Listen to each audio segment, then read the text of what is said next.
Hello friends. तो friends admit card आसी जाइए जेनटा कि आरआई रो। तो साइट रे जाई कर डाउनलोड कर दियन।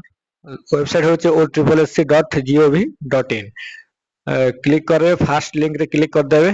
तापर पले आसबे ई पेज के। ओके तो ई पेज रे केंडा करबे कि लॉगिन रे क्लिक कला परे आपण इरा मोबाइल नंबर हो कि ईमेल हो कि रजिस्ट्रेशन नंबर हो कि यूजर नेम हो देबे। आउ पासवर्ड जाइछन बोल तो देबे। जदि भूली जाइछन बोले ओटीपी थ्रू रो भी लॉगिन करि पारबे। आ कैप्चा कोड डाली करी लॉगिन ने क्लिक करबे। ओके तो लॉगिन हला पर फ्रेंड्स लेफ्ट साइड रे क्लिक करबे। क्लिक करा पर सेने एडमिट कार्ड मैनेजमेंट गोटे ऑप्शन थिबा सेने ने जिबे। ताने टच कला परे तापरे गोटे आउ मागवा एप्लिकेशन नंबर मागवा आउ डेट ऑफ बर्थ मागवा। तो सेना क्लिक कर देला पर फ्रेंड्स तो एडमिट कार्ड के डाउनलोड करि पारबे।